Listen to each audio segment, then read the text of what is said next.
Theme है। तो मुझे न्यू एज बिजनेसेस जो जेन जी से यंगस्टर्स रिलेट भी करेंगे पसंद है। मार्केट इसमें डिवाइडेड है।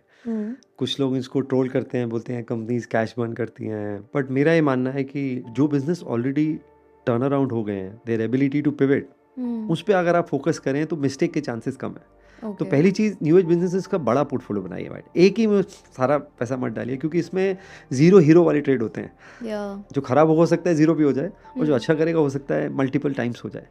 तो आप उसमें एक बास्केट बनाइए। तो पहला जो मुझे अच्छा लगता है वो क्विक कॉमर्स लगता है। मुझे जोमेटो इटर्नल अच्छा लगता है। आप देखिए, आज वो दिन के 25 लाख फूड ऑर्डर्स रोज़ डिलीवर करते। हमारा जो कुकिंग टाइम है वो कम हुआ है as a trend. Nuclear families हैं, पुराना सपोर्ट सिस्टम नहीं है, तो ये बड़ा ट्रेंड है। अगर आप ब्लिंकिट देखें, उन्होंने 2 साल पहले ही बेसिकली एग्रेसिव हुए थे। आज ब्लिंकिट जोमेटो से बड़ा हो गया है बिजनेस में, राइट। वो ऑलरेडी 16-17 लाख ऑर्डर पे पहुंच गया है रोज के। मेरे घर में कई बार दिन में 2 या 3 बार आता है। तो उसका ऑर्डर वैल्यू 200-250 से अभी 600 रुपये पहुंच गया है। इस दिवाली में लोग गोल्ड कॉइन, सिल्वर कॉइन्स भी मंगा रहे थे। आईफोन भी ऑर्डर कर सकते हैं आप। करेक्ट। तो धीरे धीरे जैसे जैसे एवरेज ऑर्डर वैल्यू बढ़ता जाएगा, आपको कॉन्फिडेंस आता जाएगा, डायनामिक्स चेंज हो जाएंगे। अभी थोड़ा सा बर्न हो रहा है क्योंकि स्विगी भी है, जेप्टो भी है, बट इवेंचुअली यहाँ पे विनर टेक्स ऑल होता है। एक बार जिसका 60% के आसपास मार्केट शेयर हो जाता है, वो बेसिकली मार्केट को फिर पूरा कैप्चर कर लेता है। यार डिपेंड्स कि कस्टमर एक्विजिशन कॉस्ट कितना कम से हो सकता है स्विगी आगे निकल जाए, आगे जेप्टो आगे निकल, कहना बहुत मुश्किल है। बट अभी मुझे जैसे ब्लिंकिट का मार्केट शेयर 46% हो गया। नहीं, अब डार्क स्टोर कॉन्सेप्ट आ गया है, वो अपनी इन्वेंट्री बेस्ड मॉडल पे शिफ्ट हो रहे हैं। एक बार मैं आपको एग्जांपल देता हूँ। मैंने एक बार ऑर्डर किया, अगर मैं यूजुअली एक फिक्स चीज़ ऑर्डर करता हूँ, पहली बार मैंने एक लोशन और हेयर स्प्रे भी ऑर्डर किया। तो मेरे पास 2 अलग अलग पैकेट आए ब्लिंकिट के। तो मैंने बोला ये अलग अलग क्यों आए और अलग अलग टाइम से क्यों आए, राइडर से पूछा। कहता सर आपकी बाइंग पैटर्न के हिसाब से ना हम एनालिटिक्स यूज़ करके, आपका एक प्री पैक्ड ऑर्डर होता है हमेशा। अच्छा। और क्योंकि इस बार आपने नया ऑर्डर किया, तो जो उस पर्टिकुलर पैटर्न में नहीं था, वो दूसरे स्टोर से आया है। तो kind of analytics this guys use, और जो टेक्नोलॉजी है इनके पास वो बहुत अमेजिंग है।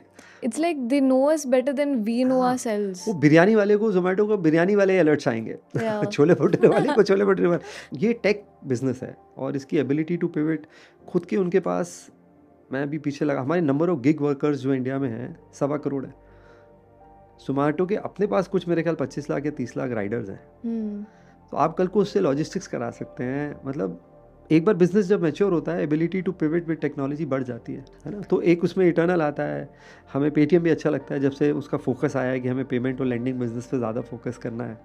मेरे लिए जियो फाइनेंस भी न्यू एज है, नई तरीके से लेंडिंग कर रहा है। आप जाएंगे अगर उसकी ऐप पे, तो 30 मिनट्स में आपको लोन अगेंस्ट सिक्योरिटी अप्रूव हो जाएगी, डिसबर्स हो जाएगी। अब तो जियो ब्लैक रॉक टाइप भी अनाउंस हो चुका है। अनाउंस हो गया, तो मेरे लिए वो भी है। मेरे को बजाज फाइनेंस भी न्यू एज लगता है बाय द वे। तो मैं न्यू एज को बहुत नैरो तरीके से नहीं देखता। तो ये मेरे को लगता है एक बहुत बड़ा सेक्टर इमर्ज होके आएगा। I am surprised you mention Paytm, specially क्योंकि इतनी कंट्रोवर्शियल कंपनी बन गई है। But overall I am aligned कि broad theme wise new age companies में पोटेंशियल तो बहुत है। थोड़ा सा यहाँ पे ना लीप ऑफ फेथ है। हाँ, क्योंकि आप प्रोजेक्ट कर रहे हो। ये ट्रेडिशनल बिजनेस है नहीं कि आप ईपीएस निकाल लोगे या ग्रोथ निकाल लोगे या कैश फ्लो टेक्निक से डिस्काउंटिंग कैश फ्लो लगा के एक फेयर वैल्यू निकालोगे। अगर आपको याद है, जोमेटो के आईपीओ के बाद भी Aswath Damodaran put up some tweets की वैल्यूएशन तो क्वेश्चनेबल है, एंड फिर वो गिरी भी, एंड देन नाउ 50 रुपये आया था। एग्जैक्टली 300 रुपये, 6x ग्रोथ।